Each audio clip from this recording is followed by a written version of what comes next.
Hi everyone, Stepan here, playing Olaf 14. We will see what happens. Oh, he plays the Dutch. I'm gonna go with the London because I like playing bishop f4 against the Dutch. Gives me fairly pleasant positions. I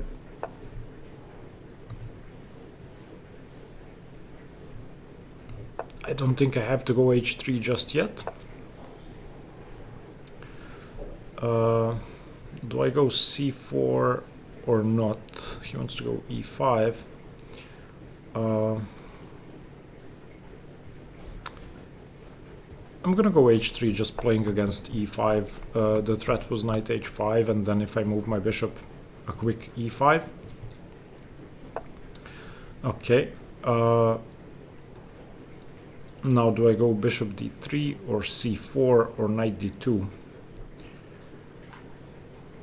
This bishop goes to e7, which means that he's gonna try to go g5, or this bishop is gonna go to b6, to b7 after b6. So I'm gonna go c4. That's the most active setup. He probably plays knight e4 immediately. No? Okay, then knight c3. Now he either castles or goes b6. Okay, now where does my bishop belong? Either d3 or e2. If I play bishop d3, he may have knight b4, followed by c5.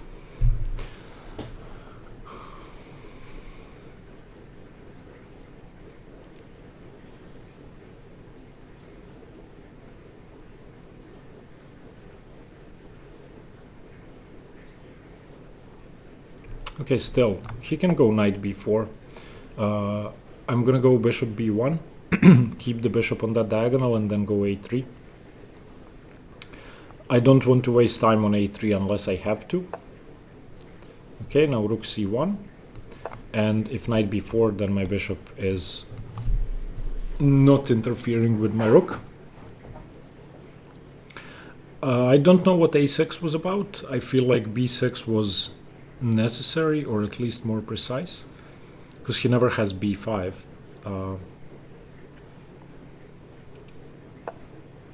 Okay, let's finally get my king to safety. Can he go g5? No. Can he go g5 after knight h5? Not really, because I can take on g5 and then take on h5. Now I want to go e4 at some point. I want to make sure that he cannot go e5. I would like to get the d5 square for my knight, but that doesn't seem likely because I give away e5.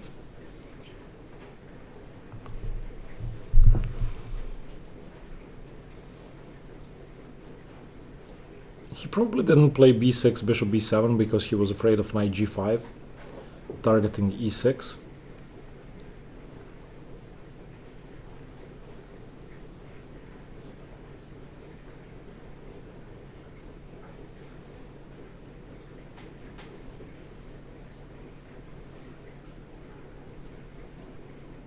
He's definitely not playing the most exciting Dutch setup.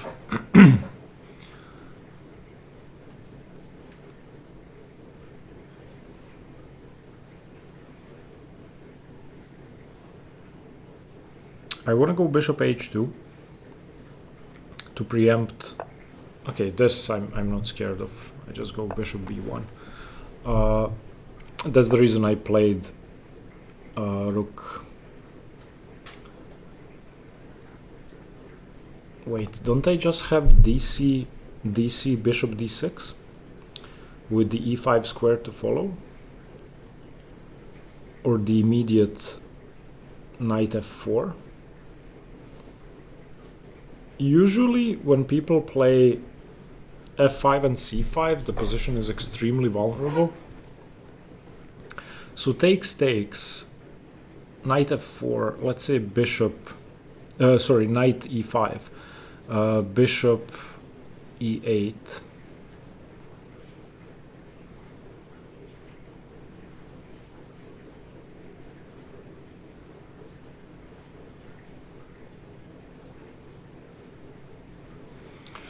Or immediately bishop d6 instead of knight e5.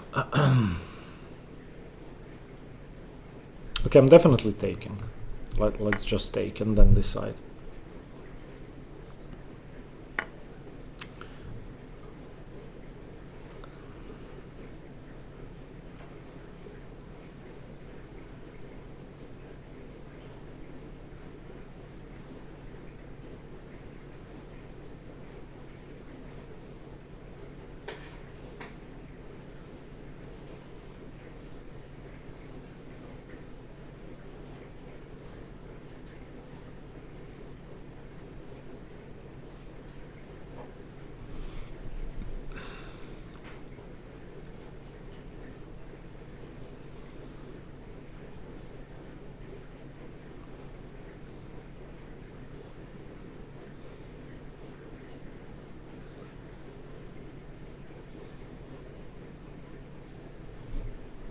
Okay, I'm playing knight e5.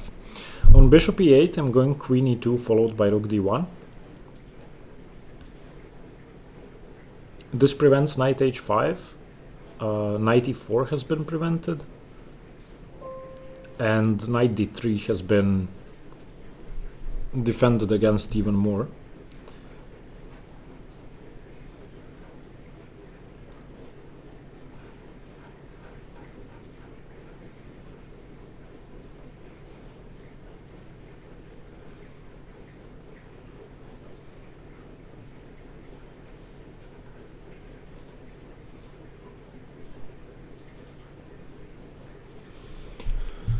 Yeah, with pawns on c5 and f5, the position doesn't seem secure for him.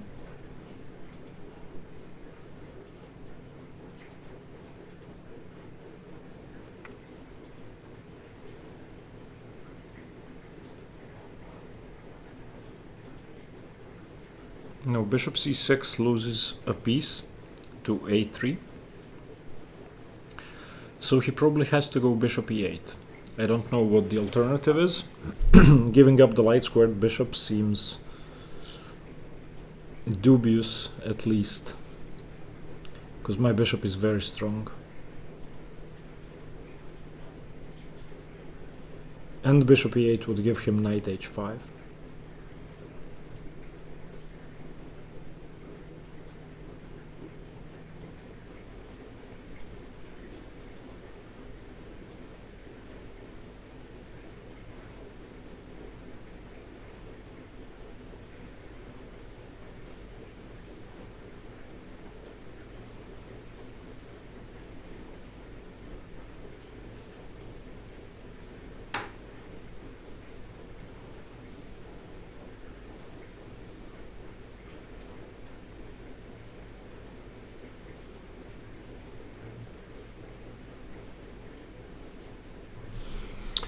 Maybe even bishop h5 after bishop e8. So if I go queen e2, then bishop h5. I'm not sure I want to go f3.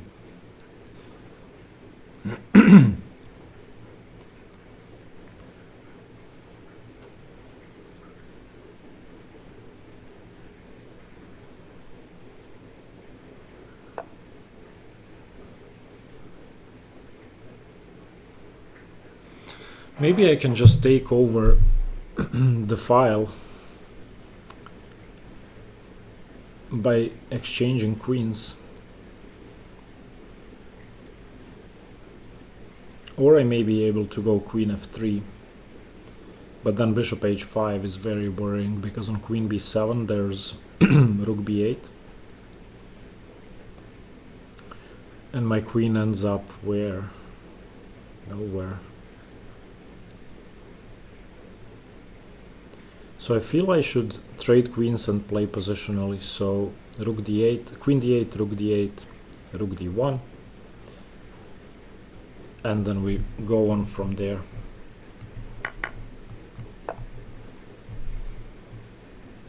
His bishop is blocking the defense at the moment. If bishop h5 now, I'm gonna go f3.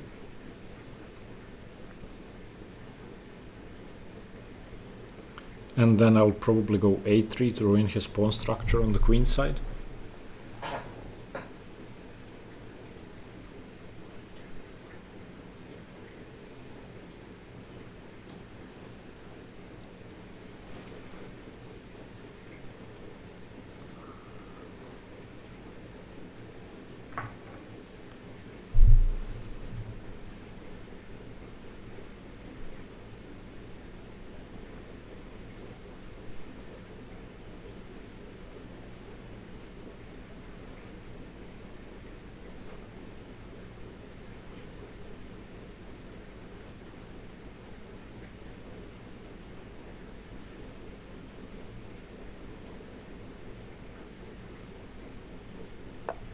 Okay, f3. Now I'm expecting bishop back to e8 actually after the trade, because a3 seems very deadly. If I go a3, I'm winning on the queen side.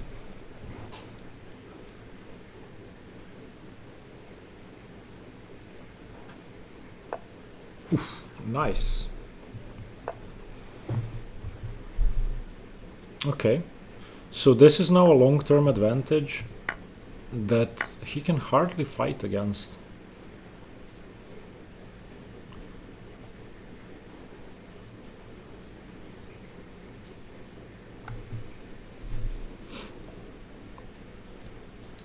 Unless my b pawn is weak, but I don't think so. So the knight has 0 squares.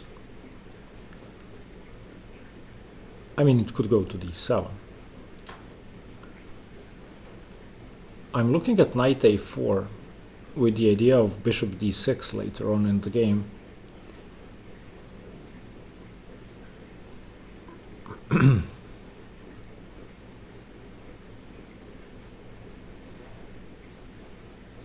I may even consider g4 here.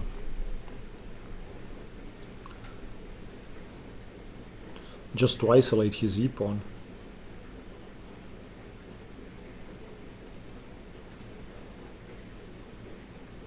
I don't see the problem with g4. Okay, this seems interesting. Because my bishop could retreat down the same diagonal without the g-pawn being able to move up. I'm gaining a tempo, and on bishop f7 I can just win a pawn.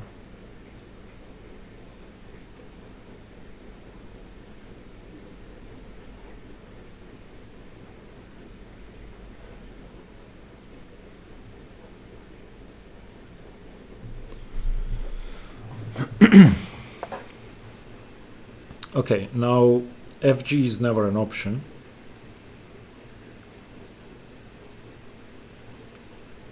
e5 is never an option. He could consider playing h5, but I think I can get away with g5.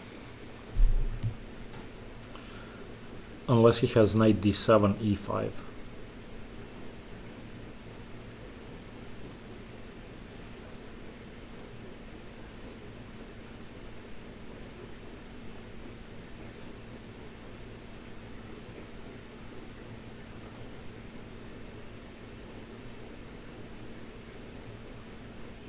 He may have knight d7, e5.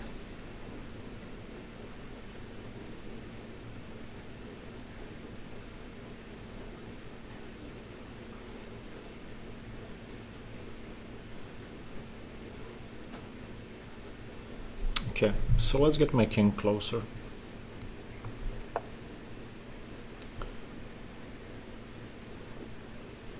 I want to trade both rooks, because if I do, I feel like he has very little counterplay.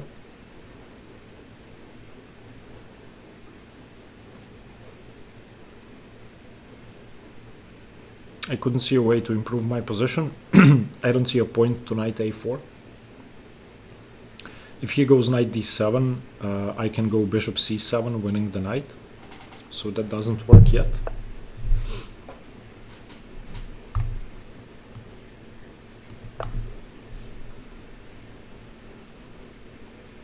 Now if he takes on g4, I'm just gonna take on g6 and take h takes g4.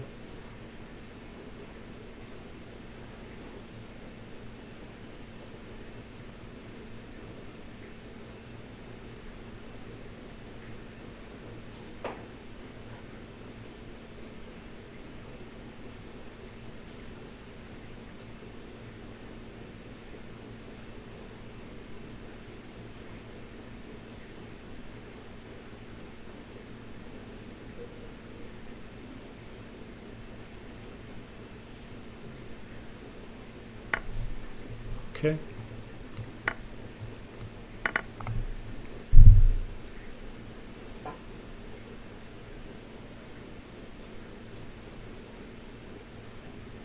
Definitely a great pawn structure for me.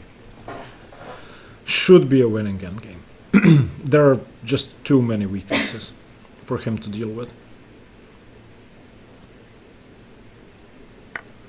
He takes. Wow. Okay. This is just losing straight away.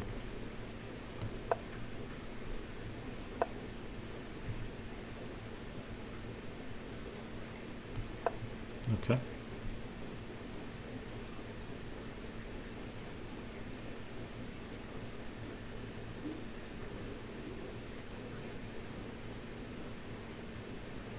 This is just a dead lost endgame. Too many weaknesses. I'd have to blunder something horribly to not win this.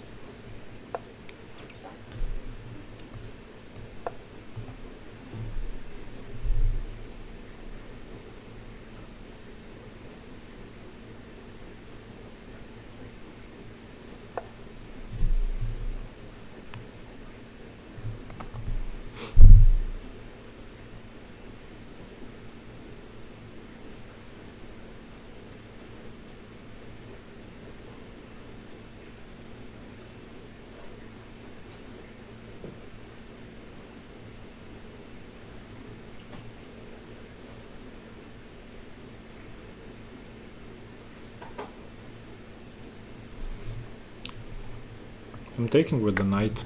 I'm afraid of his passed h-pawn, so I need my bishop on the board. This forces a trade.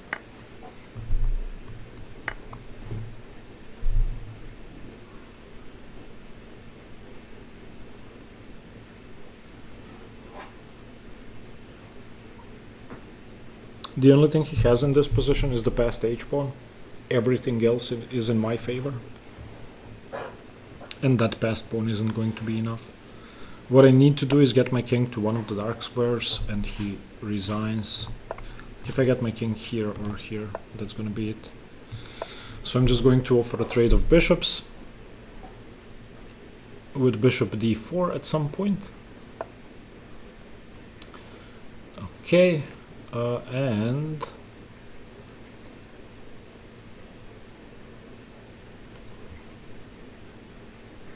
where does his bishop go? It goes to e7. Definitely. So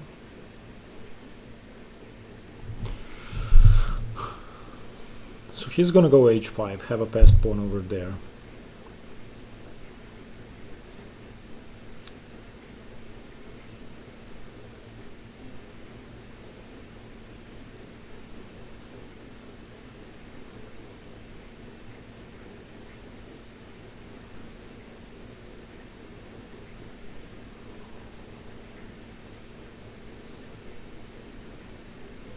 I'm pretty sure I can round that pawn up.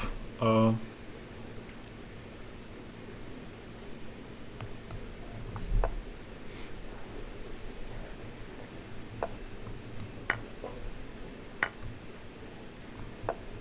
what I want to do is e4 and maybe even e5. This pawn cannot advance.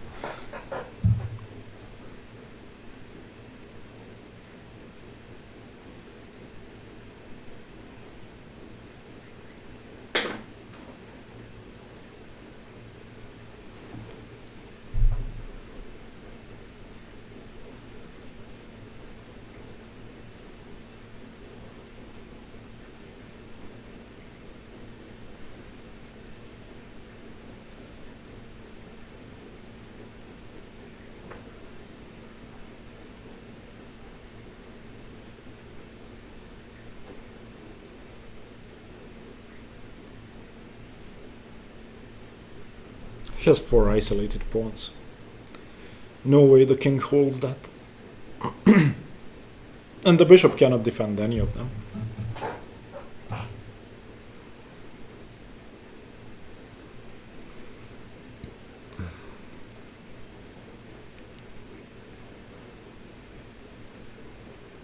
It's actually very hard to find a move for him. Because on e5 I'm going f5. And his king is completely cut off. And his pawn is weak.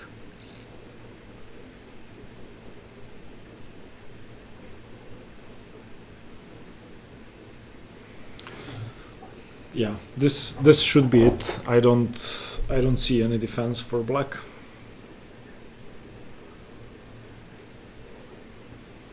He had to go h5, I agree with that, but that pawn is not gonna stay on the board.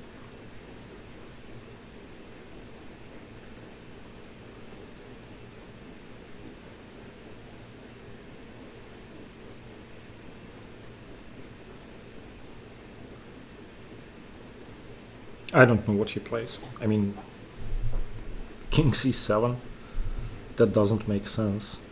Bishop h4 does nothing. Nothing really makes sense. h4 loses the pawn in a single move to king g4, and then e4, bishop f2.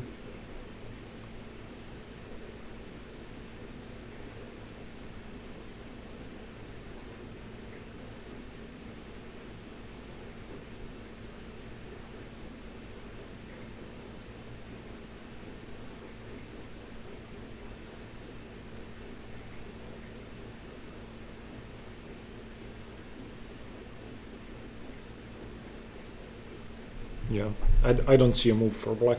If I were black, I would resign here. King c7. Let's make a passed pawn.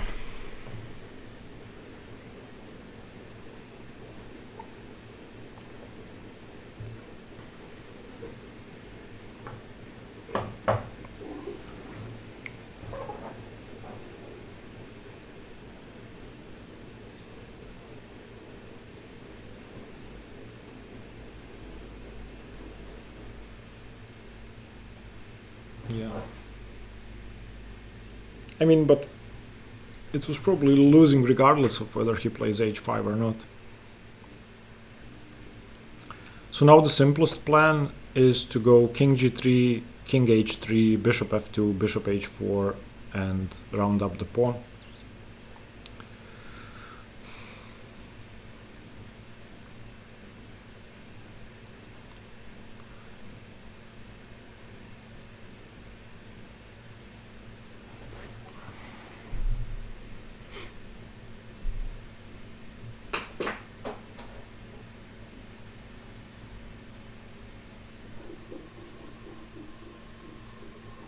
Maybe even just go f5. Maybe that's good enough.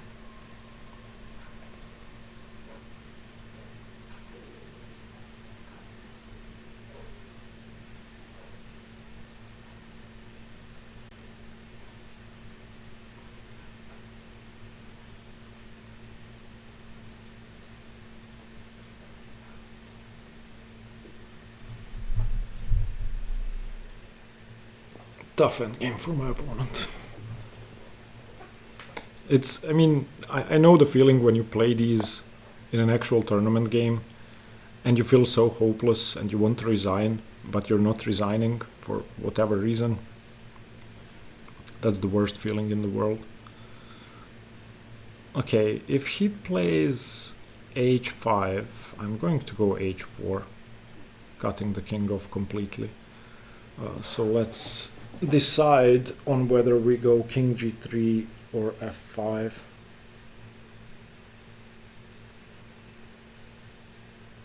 I feel like I should win that pawn before I go f5.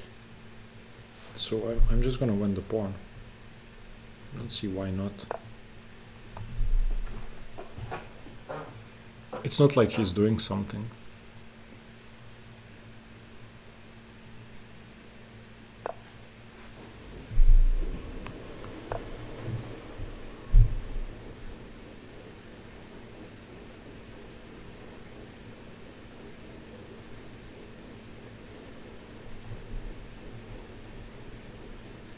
There's no defense to bishop f2, I don't see it. I go bishop f2, bishop h4, bishop somewhere, king h4 and take.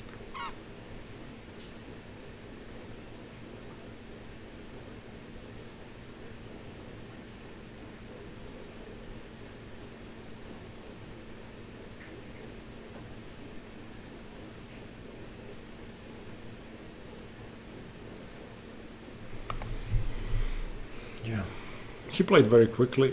I think allowing knight takes c6 was the end of the game strategically. It was just too hard to play after that, and then he initiated the rook trade, which couldn't have been good. Okay, now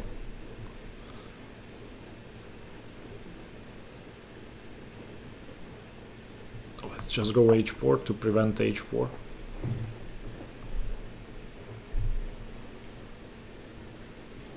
My plan is still the same. This, and move the bishop, and king h4 and king h5. Nothing changes except for the fact that his h-pawn is now weak.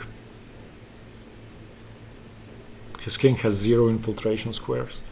This is the safest endgame in the world precisely because he has the c-pawn. If he didn't have the c-pawn, he'd have a much easier game.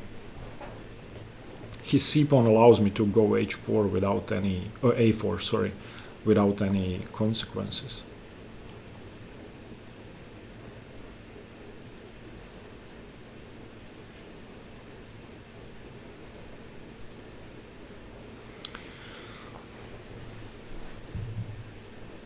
Why doesn't he resign?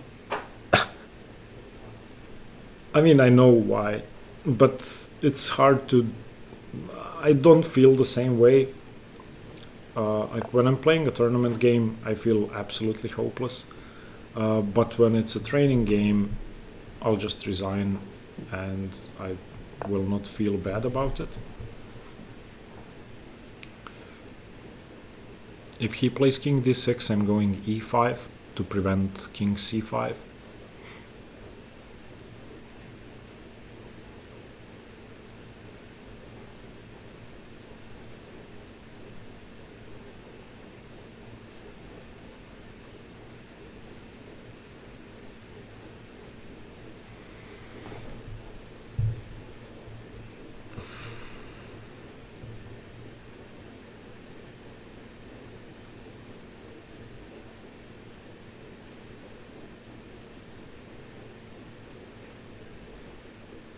Yeah.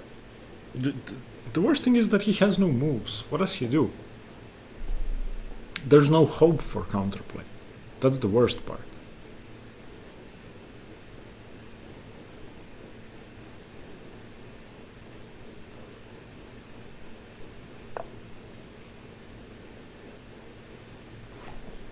Okay. That's it. That's the end. I'm gonna win the h-pawn.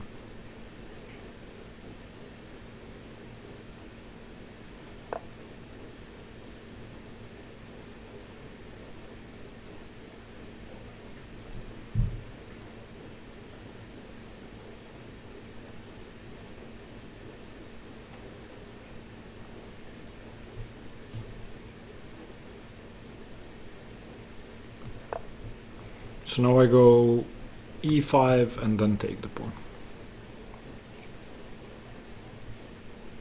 So he cannot go from the other side.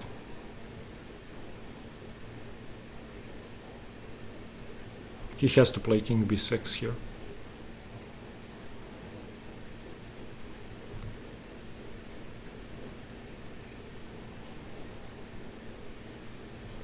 And on king b6, I go king h4.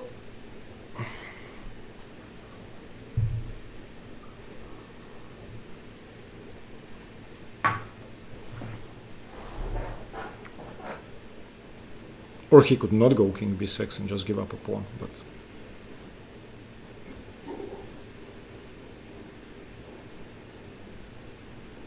that doesn't seem good either.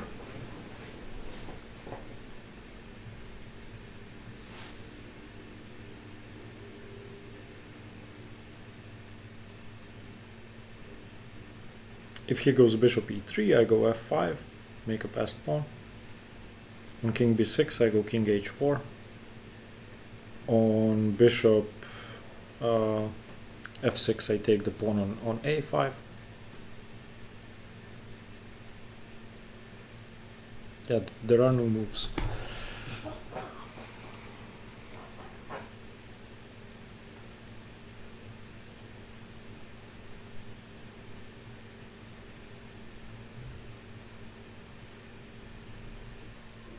Maybe he shouldn't have played h5, but if he doesn't play h5, what does he do?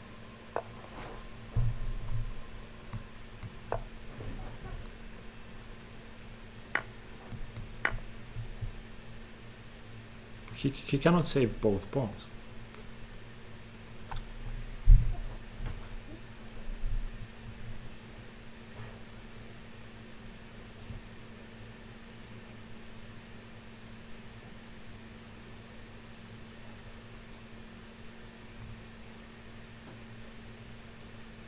Maybe I didn't even take the pawn now. Maybe on king b6 I just queen. Maybe there's no need to take the pawn.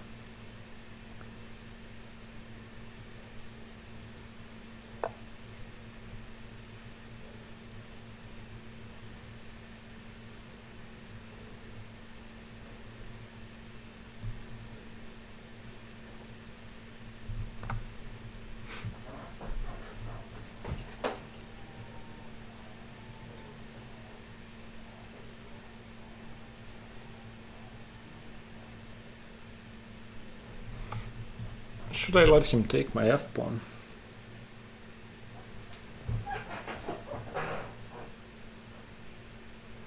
It probably doesn't matter, but I feel like I don't have to allow it. Nothing changes.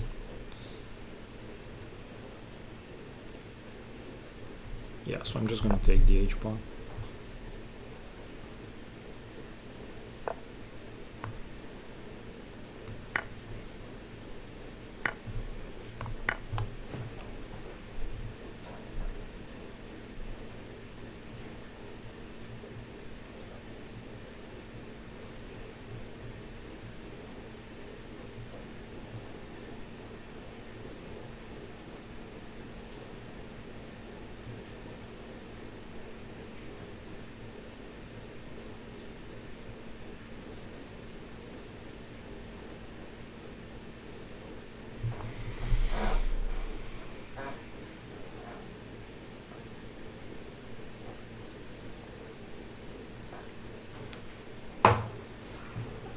I don't know, unless I'm left with the h-pawn alone, because it's the wrong color squared bishop.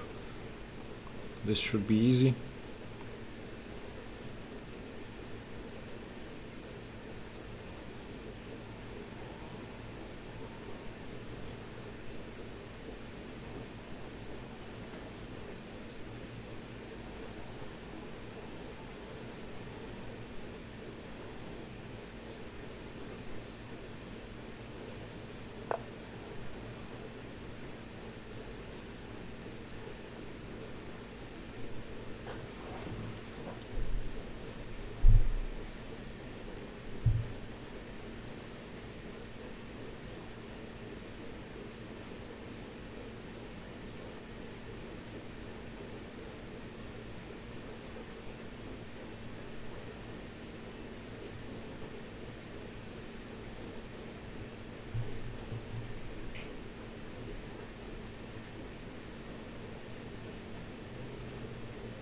Where do I want my bishop?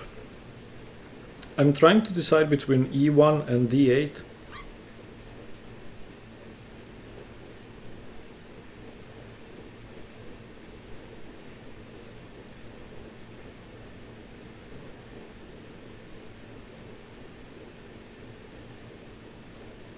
I feel like e1 is correct.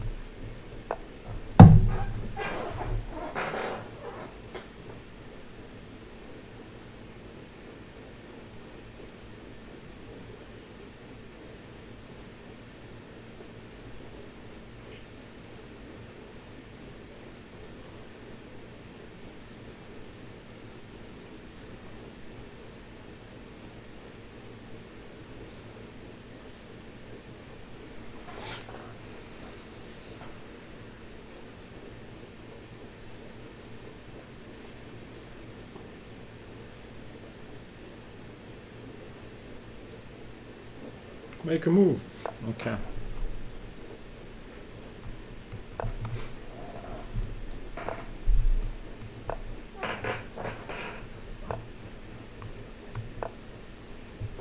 Okay, that's it. I just queen my pawn. Or if he tries to prevent it, I just bring my king over. He can never win this pawn, so now let's just bring the king over.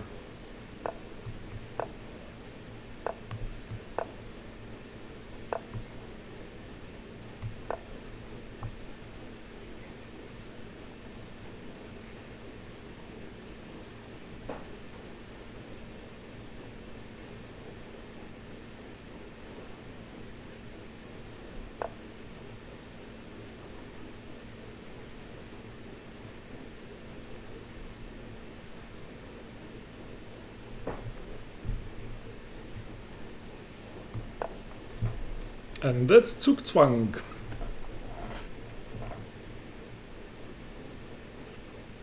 That's it.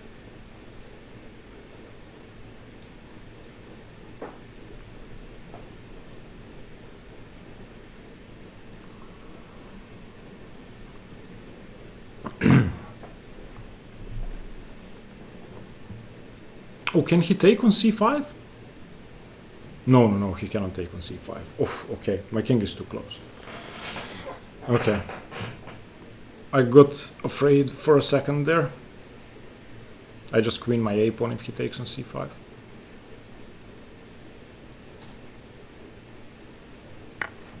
Yeah.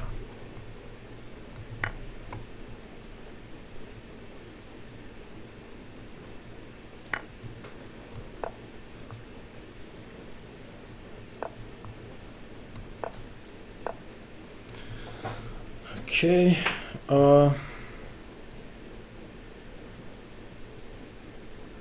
stalemates. He has c4.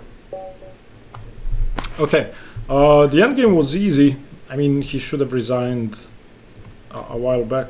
He said good game, just saying good game back. Let's see. The endgame was not a problem at all. So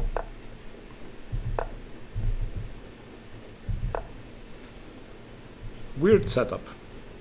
As I said, he wasn't playing the most active Dutch.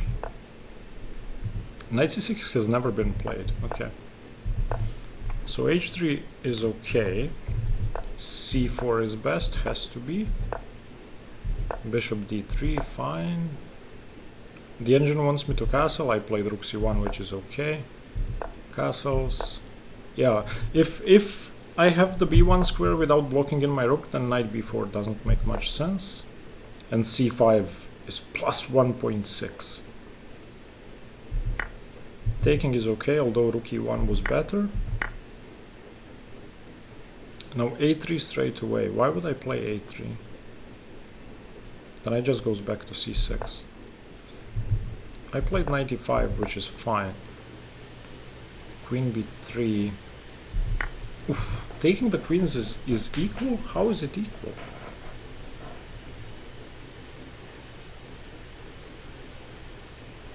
I didn't want to allow the knight back to c6, so I did this. Okay, f3.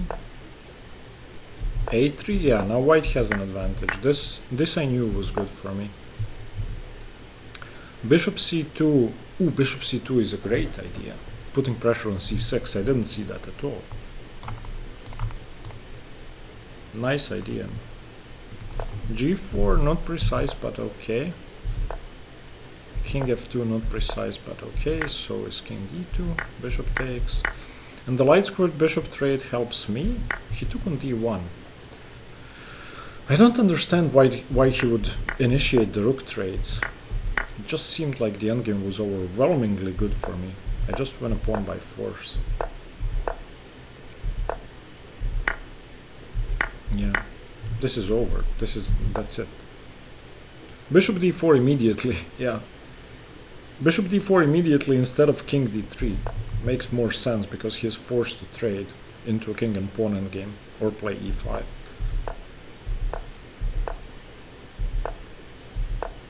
Okay. And now let's see. Yeah, no, this is just over. I mean, simplest plan in the world, just go bishop f2 and bishop h4.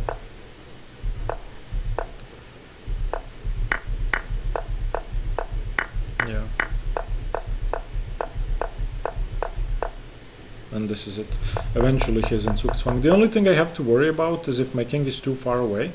Like for example, I'm gonna show you a sample variation if I mess up. Like, let's say I go here, and then he goes here, and then here, and then this is a draw. This is what I have to worry about, because my king is too far away from the corner. I can never queen my a pawn. But since my king was close enough, he just couldn't stop my a pawn. Anyway, I'm happy with how this game went. I didn't play precisely at a few points, but I still won. And the sun is going in my eyes. It's too late in the day. Thank you for watching. Stay tuned for more chess. Bye bye.